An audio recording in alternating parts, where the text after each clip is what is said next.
Hello students, कैसे हैं आप लोग। आज आपके बीच 12th केमिस्ट्री में आपकी सेकंड बुक से halo alkane and hello arene chapter को लेके आए हैं। ठीक है, ऑर्गेनिक केमिस्ट्री का ये आपका चैप्टर होता है।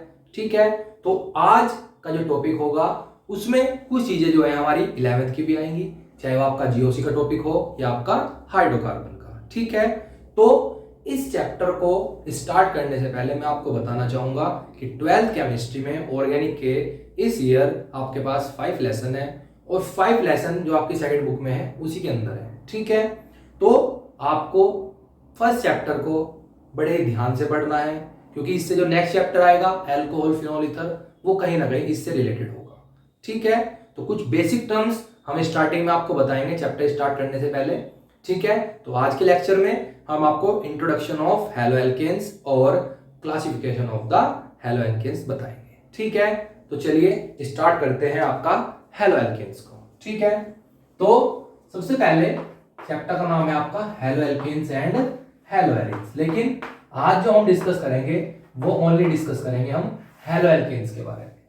किसके बारे में डिस्कस करेंगे? Haloalkanes. ठीक है, हेलो एल्केन्स। ठीक है, तो चलिए स्टार्ट करते हैं। जो हेलो एल्केन है इसमें दो वर्ड है, हेलो। हेलो का मतलब यहां पर है हेलोजन्स, हेलोजन्स। ठीक है, एल्केन्स का मतलब है यहां पे एल्केन्स। ठीक है, दो वर्ड से मिलकर बना हेलोजन प्लस एल्केन्स। ठीक है, तो हेलो एल्केन को जानने से पहले हमें पता होना चाहिए कि हेलोजन क्या होते हैं और आपके एल्केन्स क्या होते हैं। ठीक है, कुछ व्यक्तियों को पता है लेकिन कुछ स्टूडेंट्स को भी नहीं पता, तो मैं बता दूं आपको। हेलोजन को जो हम नॉर्मली लिखेंगे यहां पर वो उसे कैपिटल एक्स से रिप्रेजेंट करेंगे और हेलोजन आपके होते हैं fluorine, chlorine, bromine and iodine. एस्टाटाइन जो है उसे हम नहीं यूज करेंगे क्योंकि वो एक रेडियोएक्टिव एलिमेंट होता है, उसके कंपाउंड रेयर मिलते हैं। ठीक है, हेलोजन आपके 17 ग्रुप के एलिमेंट होते हैं। हेलोजन इन्हें इसलिए बोलते हैं क्योंकि ये सी साल्ट को फॉर्मेशन करते हैं। ठीक है, समझ में आती है बात। चलिए, अब सबसे पहले हेलोजन का तो हमें पता लग गया, फ्लोरीन, क्लोरीन, ब्रोमीन और आयोडीन। कहीं पर भी आपको एक्स लिखा मिले तो समझ जाना वो कोई कोई इन चारों में से कोई ना कोई सा हेलोजन है। ठीक है, समझ गए। लेकिन एल्केन्स, एल्केन्स को बड़े ध्यान से समझना, एल्केन्स क्या होते हैं। ठीक है, 11th में हमने या 10th में भी कभी हाइड्रोकार्बन के बारे में पढ़ा था। हाइड्रोजन और कार्बन से मिलकर जो कंपाउंड बनते हैं उन्हें क्या बोलते हैं हम? हाइड्रोकार्बन। ठीक है, हाइड्रोकार्बन जो थे आपके सैचुरेटेड और अनसैचुरेटेड दो टाइप्स के थे। ठीक, तो एल्केन जो है वो एक सैचुरेटेड हाइड्रोकार्बन का ही एग्जांपल है। ठीक है, तो सैचुरेटेड हाइड्रोकार्बन, वे हाइड्रोकार्बन पहली बात तो कैसा हाइड्रोकार्बन है आपका? एक सैचुरेटेड, सैचुरेटेड हाइड्रोकार्बन है। HC का मतलब हाइड्रोकार्बन। ठीक है, ऐसे हाइड्रोकार्बन जिनमें कार्बन कार्बन के बीच में कैसा बॉन्ड होता है भैया? Single bond. कैसा बॉन्ड होगा आपका? सिंगल बॉन्ड होता है। ठीक है, उन्हें हम क्या बोलते हैं? आपका एल्केन्स बोलते हैं। क्या बोलते हैं? एल्केन बोलते हैं। और इनका जो जनरल फॉर्मूला होता है वो आपका होता है CnH2n+2, CnH2n+2। ठीक है, where n is equal to, where n is equal to number of carbon atom, where number of carbon. ठीक है, n is equal to number of carbon atoms. ठीक है, कार्बन की जो वैलेंसी होती है वो आपको पता होनी चाहिए, कितनी होती है? 4 होती है। तो देख लीजिए 1 2 3 4, 1 2 3 4। तो किसी भी कंपाउंड के अंदर आपको कार्बन की वैलेंसी ऑलवेज इस तरह अरेंज करनी है कि वो कितनी होनी चाहिए? 4 रहनी चाहिए। ठीक है, ये ध्यान रखना। तो एल्केन्स आपका सैचुरेटेड हाइड्रोकार्बन होता है। CnH2n+2 इनका क्या होता है? General formula. n क्या है आपका? Number of carbon atom. ठीक है, चलिए इतनी बात तो समझ में आ गई, लेकिन आपको इसमें एक चीज और याद करनी है। जैसे वैसे हमने पढ़ भी रखी है लेकिन मैं फिर से आपको एक बार बताना दूं। ठीक है, तो जैसे नंबर 1 C1, अगर किसी कार्बन चेन में केवल एक कार्बन है तो C1, तो उसके लिए क्या आएगा आपका? मैथ। क्या आ जाएगा? मैथ। 2 कार्बन है आपके, 2 के लिए क्या आएगा आपका? एथ। 3 कार्बन आ जाए चेन के अंदर तो प्रोप, 4 आ जाए तो ब्यूट।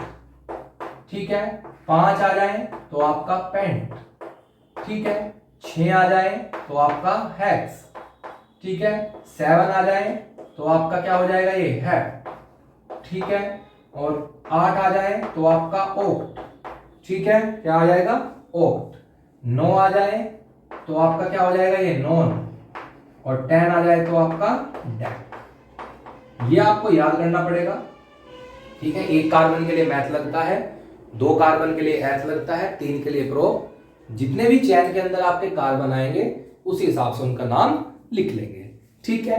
तो कोई भी एल्केन का अगर आपको फॉर्मूला बनाना है, जो कोई एल्केन होगी उसके बाद जो आवाज आएगी, जैसे मीथेन, क्या आ गया वर्ड मीथेन, तो मिथ एन, तो इसका फॉर्मूला भी तो पता होना चाहिए हमको।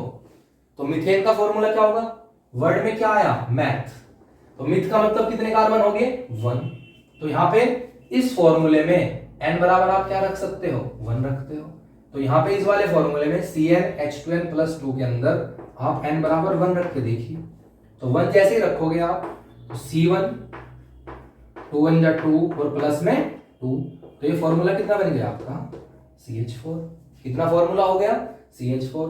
तो n बराबर 1 कैसे पता लगा, क्योंकि यहाँ पे किसकी आवाज है मिथ, मिथ में क्या होता है नंबर ऑफ कार्बन कितने होते हैं 1, तो मैंने यहाँ रखा, तो मीथेन का जनरल फॉर्मूला हो गया, तो मुझे पता लग गया कितना है आपका CH4 है, कितना है CH4, ठीक है। इसके भी अपोजिट अगर कोई मान लीजिए आपके पास फॉर्मूला पूछ रहा है आपसे ब्यूटेन का, किसका फॉर्मूला पूछ रहा है ब्यूटेन का, तो ब्यूटेन में ब्यूट किसके लिए है भैया आपका n बराबर कितना होना चाहिए, कार्बन कितने हैं 4, तो यहाँ पे n बराबर कितना रखिए इस फॉर्मूले में 4 रख लीजिए, तो C4 2 × 4 + 2, तो C4 4 2 जा 8 और 2 10, तो ब्यूटेन का फॉर्मूला कितना हो गया आपका C4H10, C4H10, तो ये आपका एल्केन्स था, ठीक है।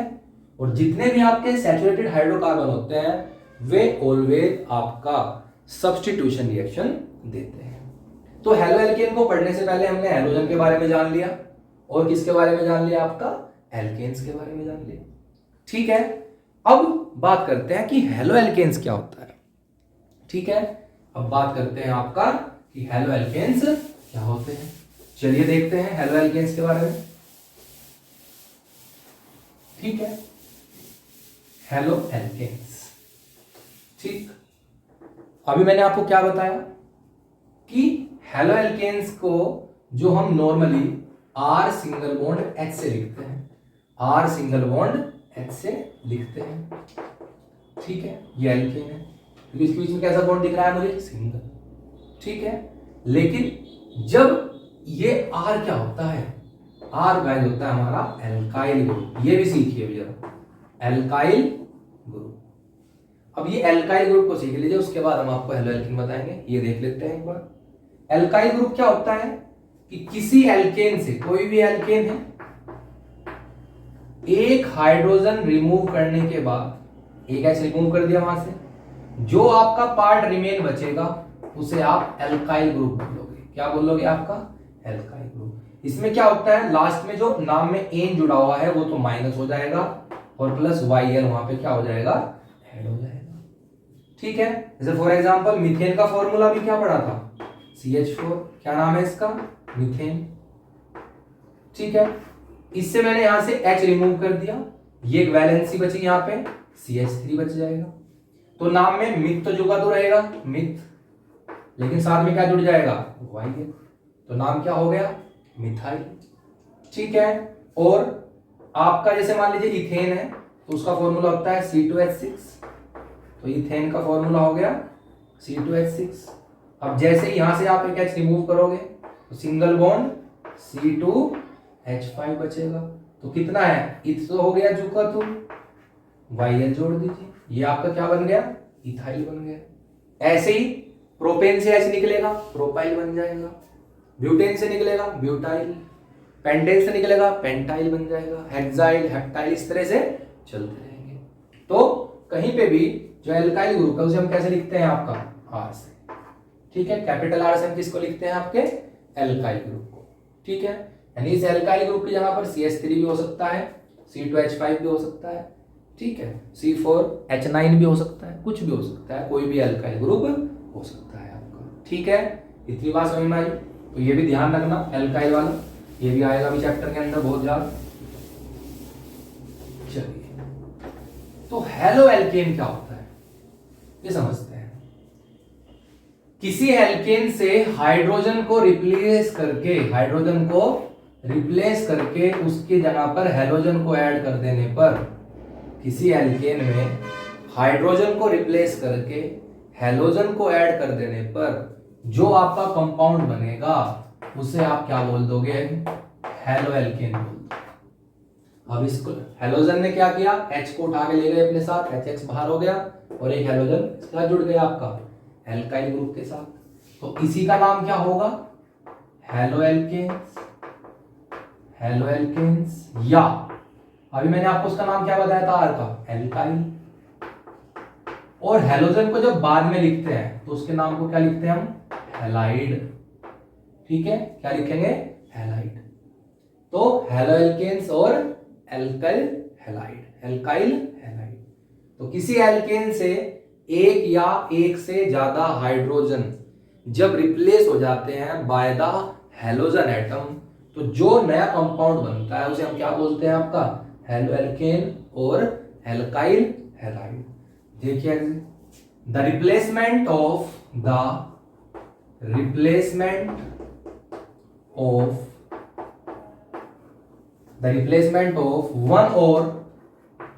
one or more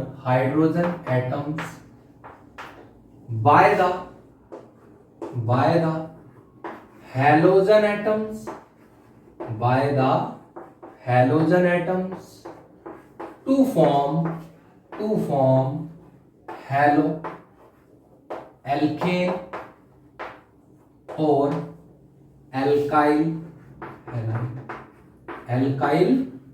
halide. ठीक है, तो द रिप्लेसमेंट ऑफ वन और more hydrogen atom by the halogen atom to form haloalkanes या आपका एल्काइल हैलाइड। तो किसी एल्केन से एक या एक से ज्यादा हाइड्रोजन रिप्लेस होने पर किसके द्वारा, बाय द हैलोजन एटम, जो आपका नया कंपाउंड बनेगा उसे हम क्या बोलेंगे, आपका हेलो एल्केन या एल्काइल हैलाइड बोलेंगे। जैसे फॉर एग्जांपल CH4 है हमारे पास, CH4 की स्ट्रक्चर ये है, 4 वैलेंसी पूरी होंगी मीथेन की, आपने इसकी रिएक्शन करा दी ब्रोमीन से, ठीक है, करा दी ब्रोमीन से। अब ये ब्रोमीन, क्योंकि ये हाइड्रोकार्बन कैसा है, सैचुरेटेड, और सैचुरेटेड हाइड्रोकार्बन जो होते हैं वे एल्केन्स होती हैं, और एल्केन्स ऑलवेज आपकी सब्स्टिट्यूशन रिएक्शन देती हैं। तो जब तक यहां से कोई H नहीं निकलेगा तब तक यहां ब्रोमीन नहीं जुड़ सकता, क्योंकि कार्बन की वैलेंसी कितनी रहती है, ऑलवेज 4। तो एक H को तो यहां से जाना पड़ेगा, तभी यहां पे एक Br क्या हो सकता है, ऐड हो सकता है।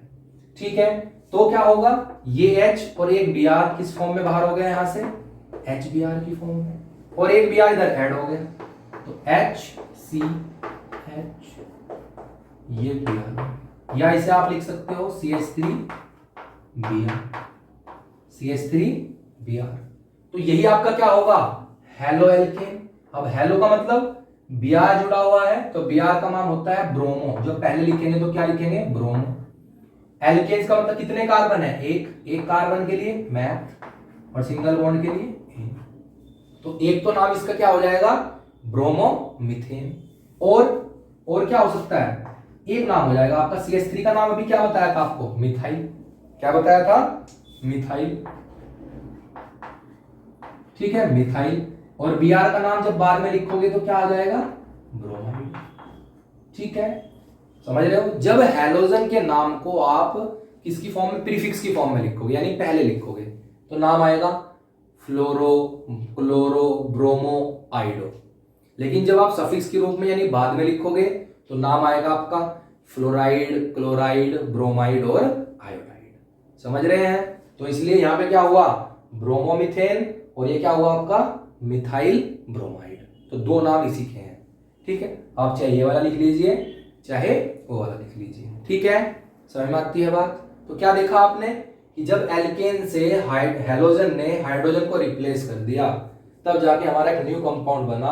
उस कंपाउंड को हमने क्या बोला, ब्रोमोमीथेन, यानी वो एक तरह की क्या है, हेलो एल्केन है, या क्या है आपकी एल्काइल हैलाइड है। क्या चीज है आपका, एल्काइल हैलाइड है। समझ रहे हैं बात को। तो ये आपका क्या था, हेलो एल्केन्स। तो हेलो एल्केन्स पढ़ाने से पहले हमने आपको हेलोजन के बारे में बताया, फिर आपका एल्केन्स के बारे में बताया, ठीक है, उनके फॉर्मूले कैसे बनेंगे ये भी बता दिया, और ये आपको हमने क्या कर दिया, उसका हेलो एल्केन की डेफिनेशन से समझा भी दिया।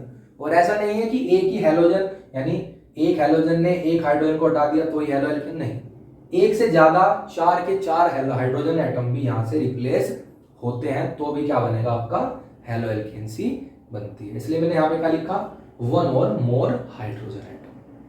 ठीक है, इतनी बात समझ में आती है। तो चलिए और देख लेते हैं थोड़ा सा। ये ब्रोमो और ब्रोमाइड वाली बात बता देता हूं, लिख लेना इसे यहां पे, ठीक है। चलिए देखते हैं। ठीक है, चलिए अब अगर आप ब्रोमो को पहले लिख रहे हो, यानी एज ए प्रीफिक्स, प्रीफिक्स का मतलब जब पहले लिखते हैं, तो फ्लोर, एफ का मतलब क्या होगा, फ्लोर, तो आप क्या लिखोगे इसे, फ्लोरो। Cl होगा तो आप क्या लिखोगे, क्लोरो, ठीक है।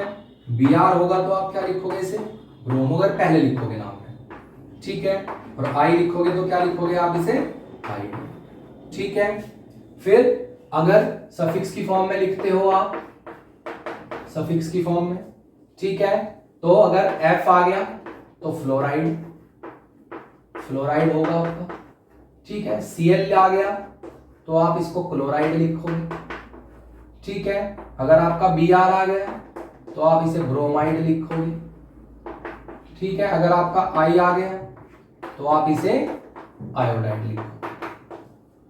समझ गए, तो ये ध्यान रखना, ठीक है। जैसे फॉर एग्जांपल C2H5Br, या I आ गया आपके पास, तो कितने कार्बन है, 2, ठीक है। I कितना है, 1, तो अगर पहले लिखते हो I को तो क्या नाम आएगा, आइडो, ठीक है। हेलो एल्केन की फॉर्म में कितने कार्बन है, 2, 2 कार्बन के लिए है, तो सिंगल बॉन्ड के लिए है, तो एक नाम तो क्या हो जाएगा, आइडोइथेन। बट अगर आयोडीन का नाम बाद में लिखना है तो C2H5 का नाम क्या होगा, इथाइल, ठीक है। एल्काइल के हिसाब से लिखना, एल्काइल हैलाइड, तो एल्काइल मतलब इथाइल, I का मतलब आयोडाइड, तो क्या नाम हो जाएगा यहाँ पर, एल्काइल आयोडाइड हो जाएगा। क्या नाम हो जाएगा आपका, एल्काइल आयोडाइड हो जाएगा। तो ये ध्यान रखना कि अगर आप हेलोजन का नाम पहले लिखते हो तो किस तरह लिखना है, आइडो लिखना है उसे, ब्रोमो जो भी आता है, और बाद में लिखना है तो किस तरीके से लिखना है, ठीक है। इसमें कंफ्यूजन हो जाता है बच्चों को कई बार, ठीक है, समझ रहे हैं। चलिए अब क्योंकि हमने क्या किया, हेलो एल्केन के बारे में पढ़ा, तो हम अब बात करेंगे classification of haloalkanes, classification of haloalkanes, ठीक है। चलिए classification of hello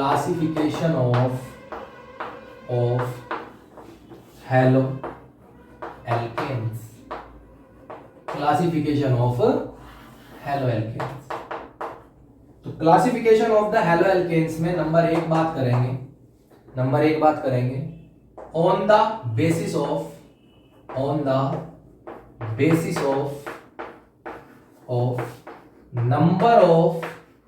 number of halogen atoms attached with carbon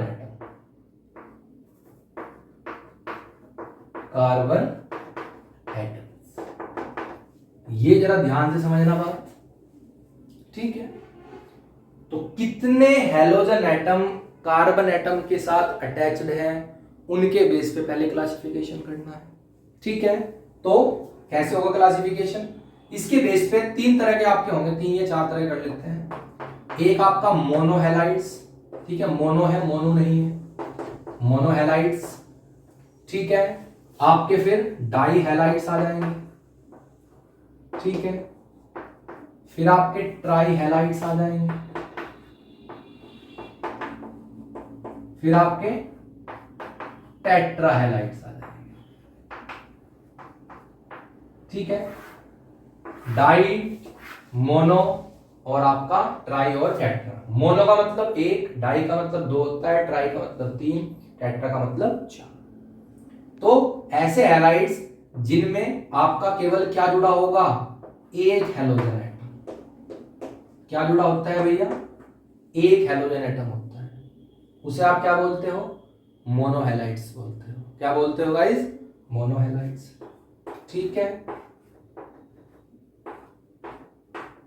क्या बोलोगे उसे, मोनोहैलाइड। जब आपके पास क्या जुड़ा हुआ कंपाउंड में, केवल एक हैलोजन एटम।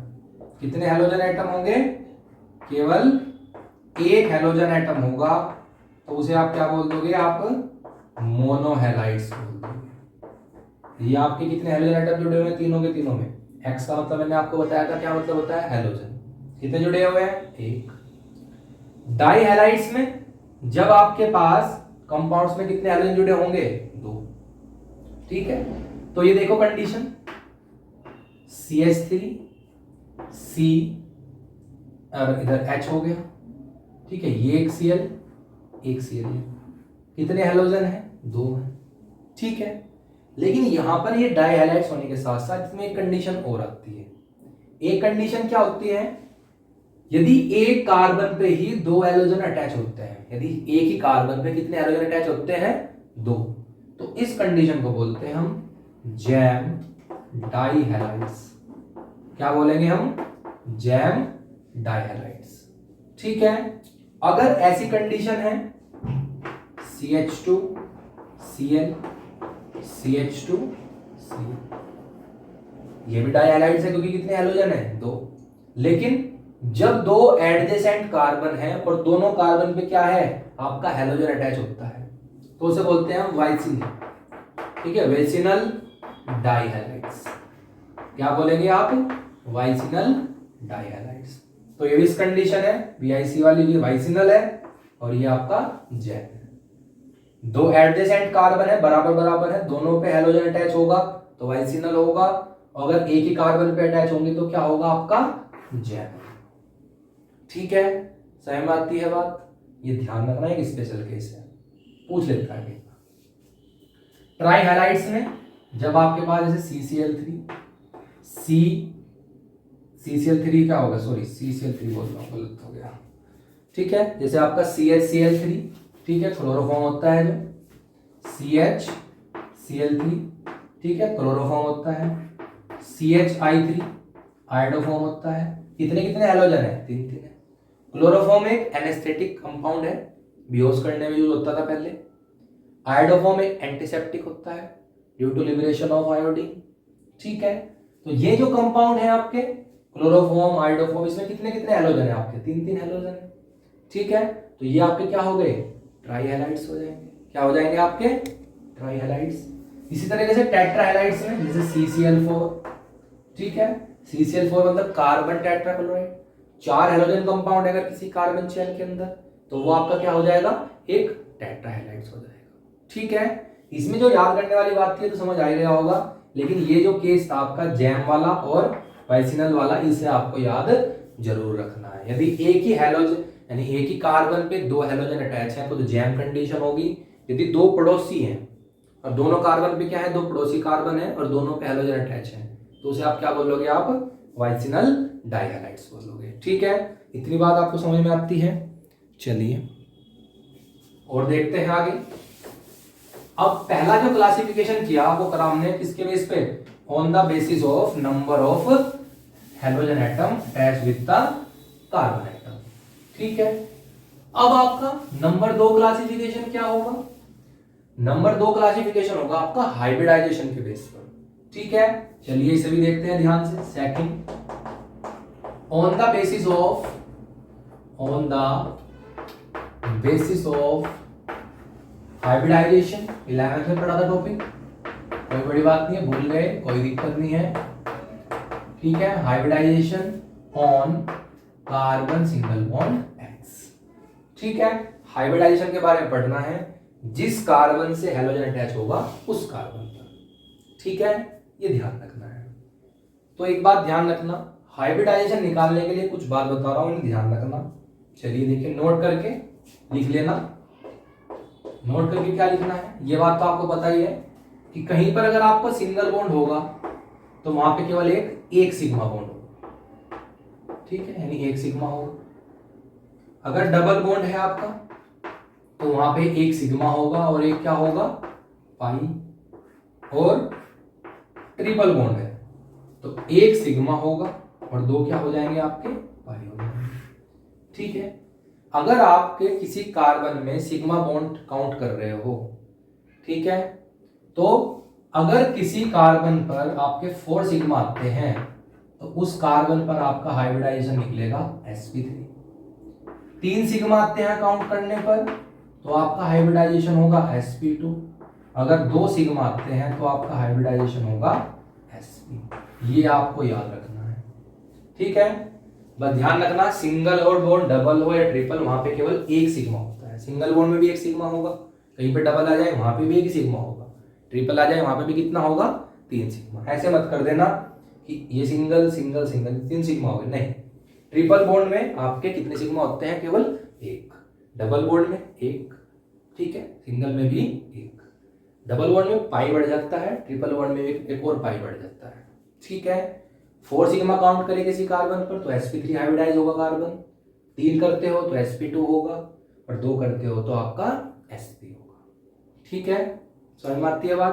तो चलिए, तो हाइब्रिडाइजेशन का बेस पे भी हमारे जो हाइब्रिडाइजेशन पढ़ेंगे पहले हेलो एल्केन्स वाले में, क्लासिफिकेशन में, तो उनका जो क्लासिफिकेशन हम करते हैं वो करते हैं, देखो नंबर ए लिख लेते हैं, कंपाउंड containing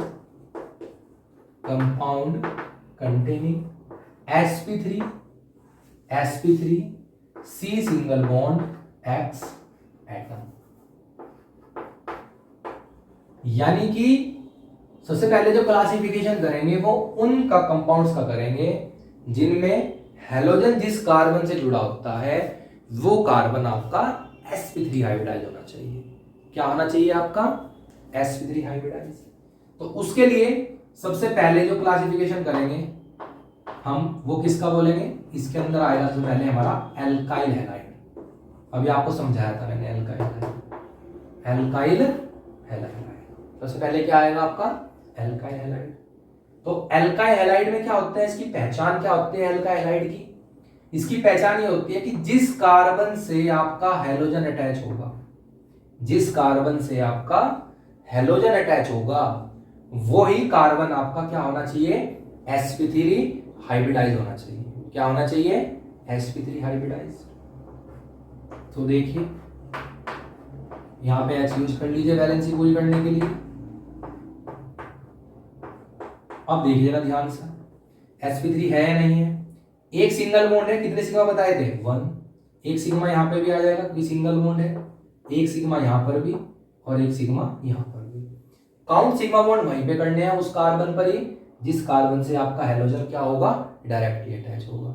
तो आप कितने सिग्मा देख रहे हैं, 1 2 3 4, और 4 सिग्मा के लिए मैंने अभी आपको कैसा हाइब्रिडाइजेशन बताया था, sp3 बताया था। क्या बताया था, sp3 बताया था या नहीं बताया था। तो एल्काइल हैलाइड की पहचान क्या होती है कि जिस कार्बन से हैलोजन अटैच होता है वो कार्बन आपको कैसा होना चाहिए, sp3, ठीक है। इतनी बात समझ में आई।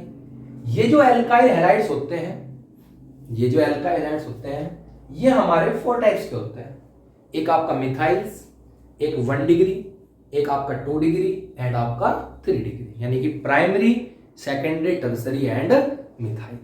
तो इन्हें कैसे पहचानेंगे अगर आ जाए तो ये भी देख लेते हैं। पहली बात तो समझ में आई, एल्काइल हैलाइड की कंडीशन क्या है कि जिस कार्बन से हैलोजन अटैच है वही कार्बन आपका क्या होगा, sp3 हाइब्रिडाइज होगा, ठीक है। चलिए अब ये मिथाइल वगैरह बताया है, समझते हैं ये कैसे होगा। अगर जिस कार्बन से हैलोजन अटैच है और वो कार्बन किसी भी कार्बन से अटैच ना हो, आगे देख लो। अब ये कार्बन है जिससे आपका क्या जुड़ा हुआ है, हैलोजन एटम। क्या वो कार्बन एटम किसी कार्बन से जुड़ा हुआ है, नहीं जुड़ा हुआ। किससे जुड़ा हुआ है, 3H से जुड़ा हुआ है। तो CH3 बन गया। तो CH3 का नाम क्या होता है आपका, मिथाइल। तो ये आपका कौन सा हैलाइड बन गया, ये आपका है मिथाइल हैलाइड। ये आपका क्या है, मिथाइल हैलाइड है। ठीक है, इसके अपोजिट जिस कार्बन से आपका हैलोजन अटैच होता है, अगर वो कार्बन आपका एक कार्बन से अटैच हो, ठीक है, कितने कार्बन से अटैच हो, एक कार्बन से अटैच हो। अब देख लीजिए यहां पर कि जिस कार्बन से आपका हैलोजन अटैच है वो कार्बन केवल एक कार्बन से अटैच है, बाकी वैलेंसी पे दोनों पे क्या है, H है। तो ये आपका क्या हो जाएगा, ये आपका हो जाएगा प्राइमरी, यानी कि आपका 1 डिग्री हैलाइड्स। क्या हो जाएगा आपका प्राइमरी, यानी कि 1 डिग्री हैलाइड हो जाएगा। ठीक है, इसके अपोजिट देखिए अभी, जिस कार्बन से आपका हैलोजन अटैच है, जिस कार्बन से आपका हैलोजन अटैच है, अगर वो कार्बन आपका 2 कार्बन से अटैच है, समझिए जरा ध्यान से, कितने कार्बन से अटैच है, 2 से। अब आप बोलोगे भैया देखिए यहाँ पे ये हैलोजन है, ये आपका का हैलोजन, ये कार्बन से अटैच है, तो ये आपका एक कार्बन और एक 2 कार्बन और ये 3 भी तो है। नहीं, आपको केवल वही कार्बन देखने हैं जो उसके पड़ोसी है, उससे आगे चाहे आपके 1000 कार्बन जुड़ रहे हैं, उनसे हमें कोई मतलब नहीं है। तो देख लीजिए इस कार्बन का पड़ोसी कौन है, ये और ये, समझ गए। तो देख लीजिए कितनी डिग्री होगा कि जिस कार्बन से हैलोजन अटैच है वो कार्बन 1 और एक 2 से अटैच है, तो इसका मतलब ये आपका क्या होना चाहिए, सेकेंडरी हैलाइड्स होना चाहिए। सेकेंडरी मतलब 2 डिग्री हैलाइड्स होना चाहिए। ठीक है, समझ में आती है बात। इसके अपोजिट एक और देख लीजिए, अपोजिट में क्या होगा कि जिस कार्बन से आपका हैलोजन अटैच है, अगर वो कार्बन आपका 3 कार्बन से अटैच है, देख लीजिए इस कार्बन से ये हेलो डायरेक्ट जुड़ रहा है हैलोजन, ये कार्बन 1 2 3 से अटैच है, तो कौन सी डिग्री होगा आपका, 3 डिग्री, यानी कि ये आपका हैलाइड हो जाएगा, आपका टर्सरी हैलाइड हो जाएगा। टर्सरी यानी कि 3 डिग्री हैलाइड हो जाएगा। समझ रहे हैं बात को।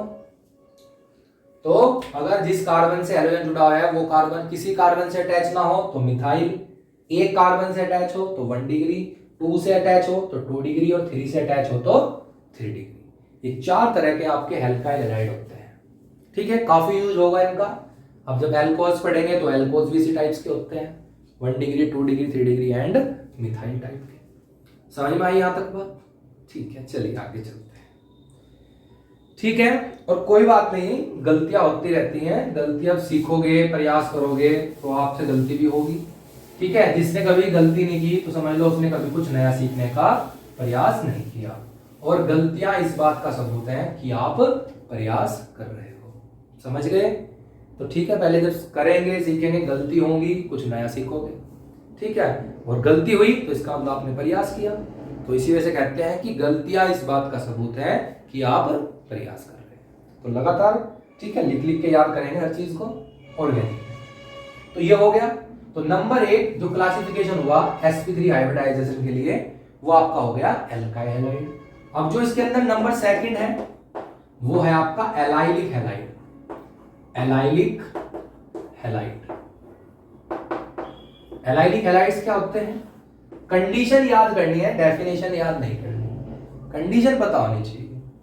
क्या कंडीशन है कि जिस कार्बन से हैलोजन अटैच है, जिस कार्बन से हैलोजन अटैच होगा वो कार्बन आपका आगे एक डबल बॉन्डेड कार्बन होगा।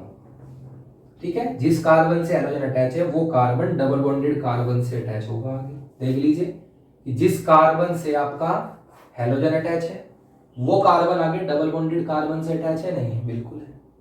वैलेंसी पूरी करने के लिए डबल बॉन्ड है, कितनी वैलेंसी होती है कार्बन की, 4, तो 3 और 1 4, यहाँ पे कितनी होगी, 2 और 1 3। ठीक है, यहाँ पे कितनी है, 1 2, तो कितने जुड़ेंगे, 1 और 1। अब ये चेक कर लीजिए कि हाइब्रिडाइजेशन sp3 है भी या नहीं, तो चेक करते हैं। सिंगल बॉन्ड है 1 सिग्मा, सिंगल बॉन्ड है 1 सिग्मा 1 सिग्मा 1 सिग्मा। हाइब्रिडाइजेशन हमेशा कहाँ चेक करना है, जिस कार्बन से आपका हैलोजन डायरेक्टली अटैच होगा, तो इस पे देखना था। तो 1 सिग्मा 2 सिग्मा 3 सिग्मा और 4 सिग्मा, तो आपका हाइब्रिडाइजेशन कौन सा हो गया, ये sp3। तो एलाइलिक की कंडीशन क्या होती है कि जिस कार्बन से हैलोजन जुड़ा होता है वो कार्बन आपका डबल बॉन्डेड कार्बन से अटैच होना चाहिए। जैसे अब ये देख लीजिए, यहां पे हैलोजन जुड़ा हुआ है, ये भी एलाइलिक की कंडीशन है। कैसे है चलिए देख लेते हैं। हर पॉइंट पर कार्बन है, 6 कार्बन होते हैं इसके अंदर। तो देखिए ये हैलोजन है, ये कार्बन सिंगल बॉन्ड, फिर यहाँ पे कैसा बॉन्ड है, ये देखो डबल, डबल आ गया, फिर ये कार्बन, फिर ये, फिर ये, फिर ऐसे, ठीक है, फिर ये और ये, फिर ये, ठीक है। अब आप क्या देख रहे हैं, यहाँ पे कार्बन की वैलेंसी कितनी है, 1 2 3, तो एक एच होगा यहाँ पर, यहाँ पे कितनी है 1 2 3, यानी एक एच यहाँ पर भी होगा। तो देखो जिस कार्बन से हैलोजन अटैच है वो कार्बन आगे डबल बॉन्डेड कार्बन से अटैच हो रहा है। तो ये किसी कंडीशन होगी आपकी एलाइलिक की। हाइब्रिडाइजेशन 1 सिग्मा, 2 सिग्मा, 3 सिग्मा और 4 सिग्मा। हाइब्रिडाइजेशन कौन सा हो गया, sp3 हो गया, ठीक है। अगर ये देख लीजिए, ये देखिए जिस कार्बन से हैलोजन अटैच है, जिस कार्बन से हैलोजन अटैच है वो कार्बन, ये देखो डबल बॉन्डेड कार्बन से अटैच है, नहीं है, बिल्कुल है। तो ये भी कंडीशन किसकी होगी आपकी, एक एलाइलिक की कंडीशन है। किसकी कंडीशन है आपकी, एलाइलिक की है, ठीक है, समझ में आई बात। तो ये एलाइलिक की कंडीशन होती है, ये कंडीशन एलाइलिक की है। कार्बन जिससे अटैच है वो कार्बन डबल बॉन्डेड कार्बन से आगे अटैच होता है, ठीक है। और जिस कार्बन से हैलोजन अटैच होता है वो कार्बन sp3 हाइब्रिडाइज होना चाहिए, ठीक है। तो नंबर बी हो गया sp3 में। और नंबर सी देख लेते हैं। नंबर सी क्या है आपका, यानी थर्ड वाला नंबर, थर्ड है आपका बेंजाइलिक हैलाइड्स, बेंजाइलिक हैलाइड, ठीक है, बेंजाइलिक हैलाइड है। अब ये बेंजाइलिक हैलाइड्स क्या होता है, चलिए इसे भी सीख लेते हैं। इसका मतलब क्या होता है कि जिस कार्बन से हैलोजन अटैच होता है, जिस कार्बन से आपका हैलोजन अटैच होता है वो कार्बन डायरेक्टली अटैच होगा आपके बेंजीन रिंग से, ठीक है, ध्यान रखना, ठीक। तो देखिए यहां पर जिस कार्बन से हैलोजन अटैच है वो कार्बन किससे अटैच, डायरेक्ट आपके बेंजीन रिंग से अटैच है। तो कौन सी कंडीशन होगी, बेंजाइलिक। sp3 हाइब्रिडाइजेशन है या नहीं है, बिल्कुल है, क्यों, 1 सिग्मा, 2 सिग्मा, 3 सिग्मा, 4 सिग्मा। तो हाइब्रिडाइजेशन sp3 हो गया। कितना हो गया भैया, sp3, ठीक है, समझ रहे हैं। और बेंजाइलिक हैलाइड भी आपके 1 डिग्री 2 डिग्री और 3 डिग्री टाइप्स के हो सकते हैं। कैसे हो सकते हैं, अब देख लीजिए यहाँ पर। अब जिस कार्बन से हैलोजन अटैच है वो कार्बन, यहाँ पे भी तो एक कार्बन होगा, तो आपका 1 डिग्री पहले से ही है, ठीक है। अगर यहाँ पे भी एक CH3 लगा दूं तो कितने डिग्री हो जाएगा, 2 डिग्री। एक इधर लगा दूं तो कितना डिग्री हो जाएगा, 3 डिग्री। तो आपके बेंजाइलिक हैलाइड भी 1 डिग्री 2 डिग्री और 3 डिग्री टाइप्स के हो सकते हैं, मे बी ऑफ 3 टाइप्स, समझ रहे हैं। चलिए और देख लेते हैं, ये बेंजाइलिक की कंडीशन हो गई।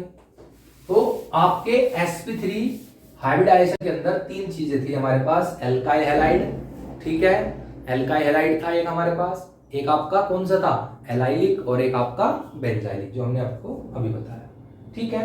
इसी तरीके से जो नंबर बी होगा यहां पर क्लासिफिकेशन में, तो compound containing sp2 C single bond X atom या बॉन्ड, ठीक है।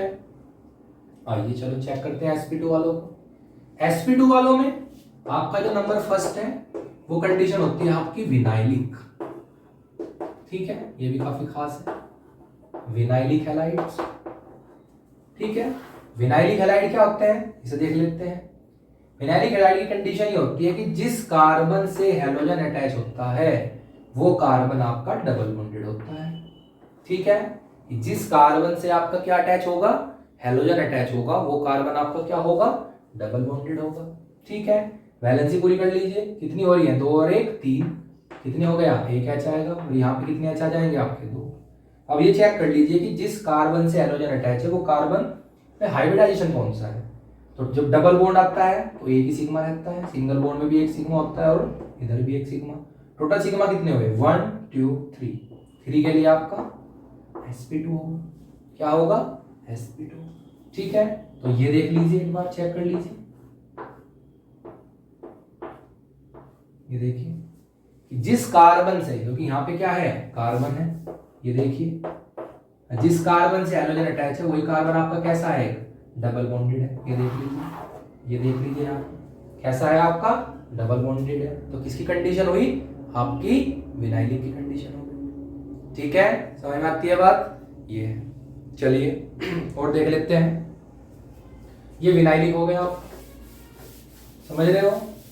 तो जिस कार्बन से आपका हैलोजन अटैच होगा वो कार्बन आपका कैसा होना चाहिए, डबल बॉन्डेड। फिर sp2 में आपका आता है एक एराइल हैलाइड। ठीक है, इनके बारे में हम पहले हैलो एल्केन को खत्म करेंगे। ठीक है, उसके बाद हम एराइल हैलाइड पढ़ेंगे, जिसे हम हैलो एरिन्स भी बोलते हैं। लेकिन यहाँ पे आ गया तो बता देता हूँ थोड़ा सा। ठीक है, एराइल हैलाइड्स।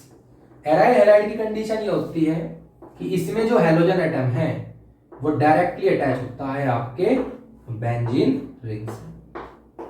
ठीक है, और इस कार्बन पे जो हाइब्रिडाइजेशन होगा वो होगा sp2। कैसे होगा जरा चेक कर लेते हैं। ये हैलोजन हो गया, यहाँ पे कार्बन, फिर ये कार्बन हो गया, ये कार्बन, ये कार्बन हो गया, ये हो गया, और ये अल्टरनेट पोजीशन में होंगे, डबल और single, double single, double single, double. ठीक है, H बैलेंस कर लीजिए, एक H यहाँ पे आ जाएगा, एक H यहाँ पे आएगा, एक H यहाँ पर, एक H यहाँ पर। तो इसमें क्या होगा कि आपका हैलोजन एटम डायरेक्टली अटैच होगा किससे, बेंजीन रिंग से। और जिस कार्बन से हैलोजन अटैच होगा वो एटम यानी वो कार्बन आपका होगा sp2 हाइब्रिडाइज्ड। तो देख लीजिए, एक सिग्मा डबल बॉन्ड में होगा, एक सिग्मा इधर होगा, एक सिग्मा इधर, टोटल सिग्मा कितने हो गए, 3 का मतलब आपका sp2। तो एराइल हैलाइड की कंडीशन ये वाली थी आपकी। समझ में आती है बात? तो ये हमने आज आपको हैलो एल्केन्स का इंट्रोडक्शन दिया, पहले उनका कुछ क्लासिफिकेशन आपको बताया।